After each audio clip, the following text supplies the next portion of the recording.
నమస్తే, welcome to our channel. ప్రస్తుతం మనతో పాటు సీనియర్ ఫిల్మ్ క్రిటిక్ అప్పాజీ గారు ఉన్నారు. వారితో మాట్లాడదాం. నమస్తే సార్. నమస్తే సార్, చిరంజీవి గారి ఫ్యామిలీ మెగా కాంపౌండ్ అంటేనే అసలు ఎక్కడ ఫిల్మ్ ఇండస్ట్రీలో చూడనంత మంది హీరోస్ మెగా ఫ్యామిలీలో ఉన్నారు. సో బయట టాక్ ఏంటంటే గనక మెగా ఫ్యామిలీ నుంచి కొంతమంది డైరెక్టర్స్ ని దూరం పెట్టేశారు, ఇంకా వాళ్ళ ఫ్యూచర్ లో ఎప్పటికీ వాళ్ళతో వర్క్ చేయరు అని అనేసి అని అంటున్నారు. అయితే ఎవరా హీరోస్, ఎందుకు వర్క్ చేయరు అనే డీటెయిల్స్ మీరు మాకు చెప్తారేమో అని చెప్పేసి. ఏ హీరో అయినా సరే ఒక డైరెక్టర్ పక్కన పెట్టడం అన్నది జరగదు. ఇప్పుడు మెగా కాంపౌండ్ లో హీరోలు అంటే నందమూరి కాంపౌండ్ లో కూడా చాలా మంది హీరోలు ఉన్నారు కదా ఇప్పుడు కదా. ఇప్పుడు కొత్తగా కూడా ఇంకో హీరో వస్తున్నాడు. అలాగే బాలీవుడ్ లో రాజ్ కపూర్ ఫ్యామిలీ నుంచి చాలా మంది హీరోలు ఉన్నారు. ఇక్కడ ఏంటంటే మెగాస్టార్ నుంచి ఇన్స్పైర్ అయ్యి వాళ్ళ ఫ్యామిలీ నుంచి చాలా మంది హీరోలు వచ్చారు.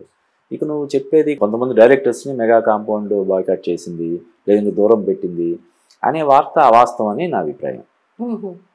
ఆ డైరెక్టర్లు ఎవరో చెప్తే అది కాదా నిజమా కాదా చెప్తాను సార్. నాకు తెలిసినంత వరకు చెప్తున్నాను. If it is wrong please నన్ను తిట్టకండి.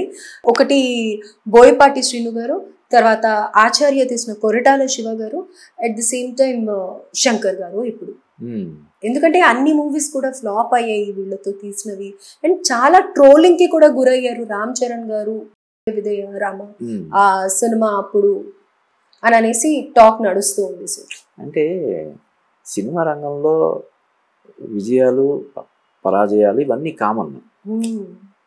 ఒక డైరెక్టర్ కంటిన్యూస్గా సక్సెస్లు ఇస్తాడని మనం చెప్పలేం కదా. ఇప్పుడు రాఘవేంద్రరావు లాంటి లెజెండరీ డైరెక్టరు, దాసనారాయణరావు లాంటి వాళ్ళు కూడా కొన్ని ఫ్లాపులు మధ్య మధ్యలో చాలా ఫ్లాపులు ఉంటాయి కదా. కాబట్టి ఒక సినిమా ఫ్లాప్ ఇచ్చినంత మాత్రాన ఆ డైరెక్టర్ని వాళ్ళు దూరం పెట్టేశారు అని ప్రచారం అనేది అంటే పెద్దగా అవగాహన లేకపోవడం వల్ల జరుగుతున్న ఇది తప్ప అందులో వాస్తవం అయితే ఉండదు, అసలు ఉండే ఛాన్సే లేదు. నువ్వు చెప్పింది ఆచార్య సినిమా నిరాశపరిచింది కాబట్టి కొరటాల సేవను దూరం పెట్టారు అనేది. మరి అదే కొరటాల సేవ మొన్న దేవర సినిమాతోటి పెద్ద హిట్ కొట్టాడు కదా. ఇప్పుడు మళ్ళీ దేవర 2 కూడా చేస్తున్నాడు. పైగా అతను సక్సెస్ ఇది చూస్తే మనం ట్రాక్ రికార్డు చూస్తే ఆచార్యకి ముందు అతను తీసిన 4-5 సినిమాలు అన్నీ సూపర్ డూపర్ హిట్ సినిమాలు. రైట్ ఫ్రమ్ శ్రీమంతుడు వరుసగా ఒకదాన్ని మించిన ఒకటి హిట్ కొట్టుకుంటూ వచ్చాడు. ఆచార్య నిరాశపరిచింది, మళ్ళీ దేవర పెద్ద హిట్ అయింది. అలాగే వినయ విధేయ రామ డైరెక్ట్ చేసినటువంటి బోయపాటి శ్రీను తర్వాత అఖండ తోటి చాలా పెద్ద హిట్ కొట్టాడు కదా. అంతకుముందు కూడా బాలకృష్ణ గారితో హిట్స్ ఉన్నాయి. అంతకుముందు బాలకృష్ణ గారితో హిట్లు ఉన్నాయి. వినయ విధేయ రామ ఇదేంది. వినయ విధేయ రామ కాదు, అంతకుముందు ఆయన ఎన్టీఆర్తో తీసిన దమ్ము సినిమా కూడా ఆశించిన స్థాయిలో విజయం సాధించలేదు. అలా అని వాళ్ళు దూరం పెట్టారు కదా. ఆ సినిమా వరకే కొన్ని ఏంటంటే ఒకసారి ఒక సినిమా ఎందుకు సక్సెస్ అవుతుందో చెప్పలేము, ఎందుకు ఫెయిల్ అవుతుందో చెప్పలేము.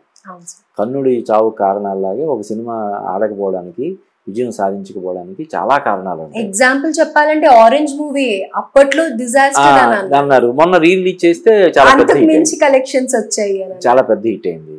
అలాగే అంటే పాత సినిమాలు కూడా మొదటిసారి విడుదలైనప్పుడు పెద్దగా జనాల ఆదరణకు నోచుకొని చాలా సినిమాలు సెకండ్ రిలీజ్లో, థర్డ్ రిలీజ్లో పెద్ద హిట్ అయిన సందర్భాలు చాలా చెప్తుంటారు.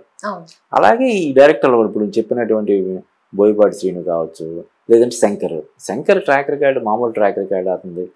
ప్రతి హీరో కూడా శంకర్ సినిమాలో నటించే అవకాశం కోసం తహతహలాడిన పరిస్థితి ఉండేది. అయితే ఏమవుద్దంటే ఇప్పుడు ఆయన దాదాపుగా ఇండస్ట్రీలోకి వచ్చి 30 yearsగా ఆయన సినిమాలు, ఇప్పుడు ఫస్ట్ జెంటిల్మెన్ సినిమా 91, 92 అలా రిలీజ్ అయి ఉంటుంది. సో 30 years పైన అయిపోయింది ఆయన డైరెక్టర్గా. ఆ క్రమంలో ఏమవుద్దంటే ఒకసారి అప్డేట్ కావడంలో కొంత ఇది జరుగుతుంటుంది. నిజమే అంటారా? బయట కూడా అదే టాక్ ఉంది, శంకర్ ఎలా అయినా అప్డేట్ అవ్వాల్సిన అవసరం ఉంది అని అనేసి. శంకర్ అనే కాదు, డైరెక్టర్లే కాదు, మనమే ఎప్పుడు కూడా నిరంతరం అప్డేట్ అవుతుండాలి. ఎవరైతే అప్డేట్ అవ్వకుండా ఉండిపోతారో వాళ్ళు కెరీర్లో వెనకబడిపోతారు. అది హీరోలు కావచ్చు, డైరెక్టర్లు కావచ్చు, మనం కూడా కావచ్చు, ఏ ఫీల్డ్ అయినా సరే నిరంతరం తమను తాము మెరుగుపరుచుకునే ప్రయత్నం చేయకపోతే వెనకబడ్డం అనేది ఎవరికైనా జరుగుతుంది. కాబట్టి ఈ సినిమాలు ఫ్లాప్ ఇచ్చాడు కాబట్టి శంకర్ని ఇంకా పక్కన పెట్టేయడం, లేదంటే బోయపాటి సీన్ పక్కన పెట్టేయడం అది జరగదు. తర్వాత ఇప్పుడు చెప్పాను కదా, బోయపాటి సీన్ మళ్ళీ ఇప్పుడు అఖండ 2 తీసినాడు. ఈయన ఎవరు కొరటాల సేవ దేవర 2 తీస్తున్నాడు. శంకర్ కూడా ఇప్పుడు మళ్ళీ ఇండియన్ 3 సినిమా కోసం ఏర్పాట్లు అయ్యి చేసుకుంటున్నాడు. కాబట్టి అంటే అంతకుముందు కూడా వీళ్ళే కాదు కదా, ఇప్పుడు రామ్ చరణ్కి ఫ్లాప్ ఇచ్చిన డైరెక్టర్ అంతకుముందు ఉన్నారు కదా, చిరంజీవికి ఫ్లాప్ ఇచ్చిన వాళ్ళు ఉన్నారు. ఒకసారి ఫ్లాప్ ఇచ్చినంత మాత్రాన ఆ డైరెక్టర్ని పక్కన పెట్టడం. ఇప్పుడు మొన్నే ఒక వీడియో ఒక ఈవెంట్లో మెగాస్టార్ చిరంజీవి గారు మాట్లాడుతుంది నేను విన్నాను. ఏంటంటే ఎన్టీఆర్ చిరంజీవి కాంబినేషన్లో తిరుగులేని మనిషి అనే సినిమా ఒకటి చేశారంట, కె రాఘవేంద్ర డైరెక్టర్. ఆ సినిమా ఫ్లాప్ అయింది. తిరుగులేని మనిషి పేరేమో తిరుగులేని మనిషి, సినిమా ఆశించిన స్థాయిలో విజయం సాధించలేదు.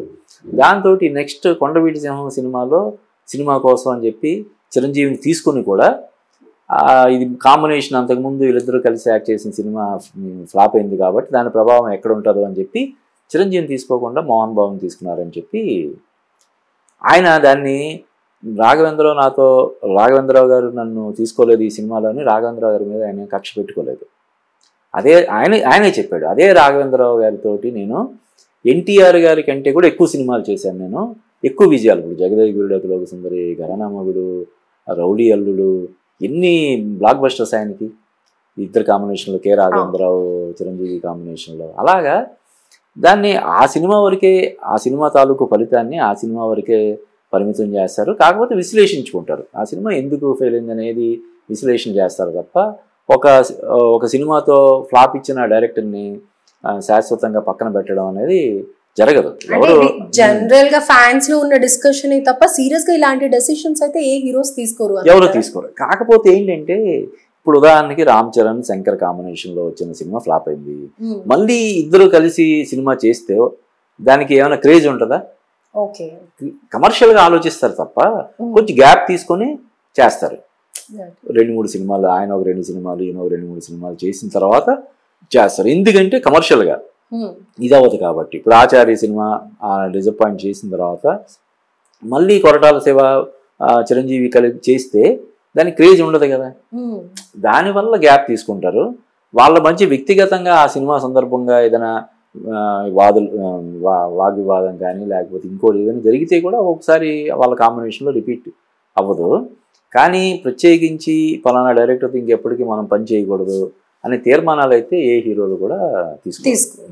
Right sir. సో కొంతమందికి మీరు చెప్పిన విషయాలు చాలా హ్యాపీగా అనిపిస్తుంది, ఎందుకంటే ఎక్స్పెక్ట్ చేసి వాళ్ళు ఉంటారు ఈ కాంబినేషన్, ఎక్స్పెక్ట్ చేయని వాళ్ళేమో ఓకే ఎవరైనా సరే ఈజీగా తీసుకోవడానికి అసలు పర్స్పెక్టివ్ ఎలా ఉంటుంది అనేది తెలుసుకోవడానికి మీ విశ్లేషణ చాలా పని. అంటే మామూలుగా చెప్తుంటారు రాజకీయాల్లో శాశ్వత మిత్రులు కానీ శాశ్వత శత్రువులు కానీ ఉంటారని చెప్పి, ఇది సినిమా రంగానికి కూడా వర్తిస్తుంది.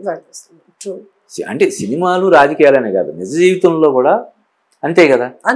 మనం ఎవరితోటి శాశ్వత శత్రుత్వం పాటించకూడదు. ఎవరితో అంటే స్నేహం సడన్ గా స్నేహం విరోధంగా మారచ్చు, ఆ విరోధం సమస్యపై మళ్ళీ స్నేహం ఏర్పడచ్చు కదా. శాశ్వతంగా శాశ్వతంగా స్నేహంగా ఉండడాన్ని మనం స్వాగతించాలి. శాశ్వతంగా